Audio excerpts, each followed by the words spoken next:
Now, with Mr. McEwen's permission, I'll show you how to select a great story for the screen. There you are.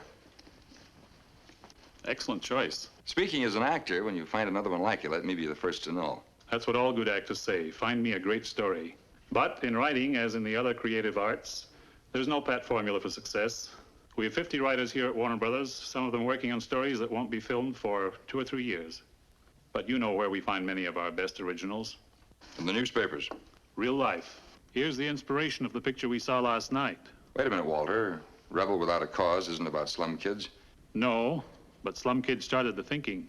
We worked on the idea for months. Our writers made a discovery. We took a look into some privileged homes, far from the slums. Nice homes, very respectable. And nice kids, well clothed.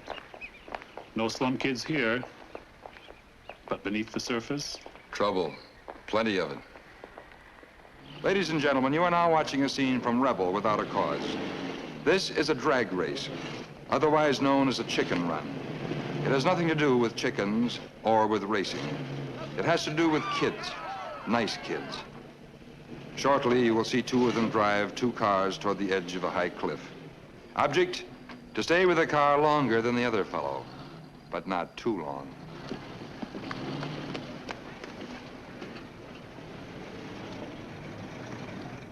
Hit your line!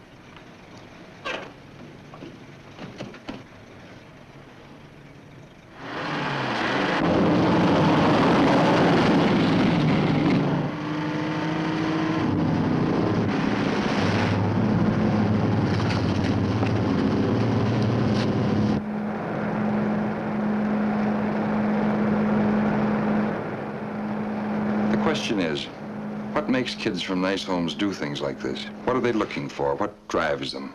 What has hurt them? To find the answers, the writers of Rebel observed the day-to-day operations of police precinct stations. They saw real-life scenes like this one. Well, don't I get you everything that you want? A bicycle, you get a bicycle. Car, you... Thank you. Thank you. Thank you very much.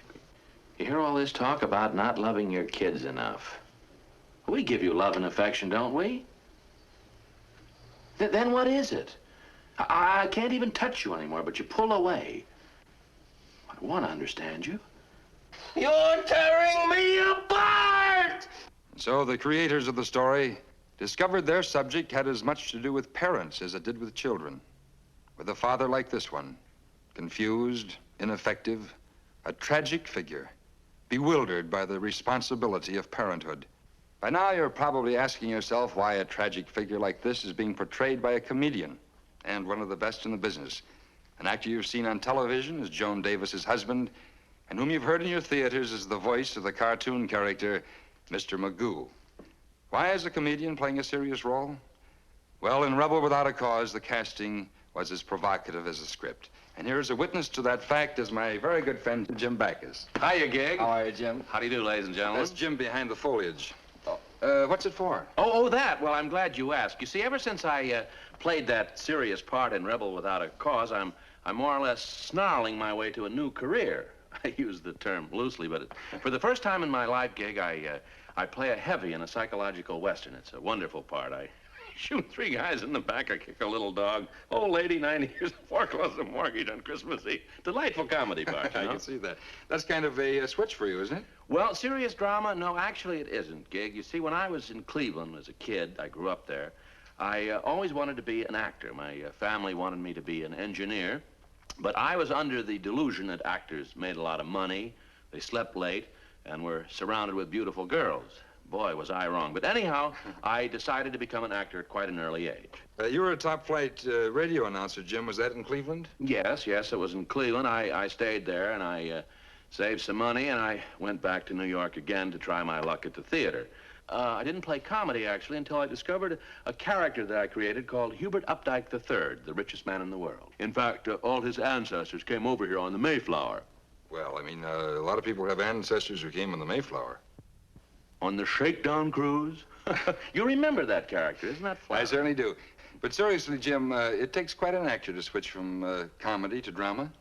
Well, Gig, you're very flattering, but actually, I want to thank Warner Brothers for being very brave, for, well, more or less taking a so-called comedian like myself and putting them in a wonderful, serious role. It's meant an awful lot to me and has done so much for me, and I only hope it helps Warner's as much as it helps me. I know it will. Well, Gig, oh my gosh, I gotta go. Well, it was very nice of you to come over, Jim. Well, very nice of you to invite me, Gig. Ladies and gentlemen, I hope that you enjoy Rebel Without a Cause. So long, Gig. So long, Jim. Thank you, Jim Backus. Thanks also to Walter McEwen of our story department for showing us a little of the story behind the story of Rebel Without a Cause. We'll be right back with news about next week's television film and our next surprise behind the cameras.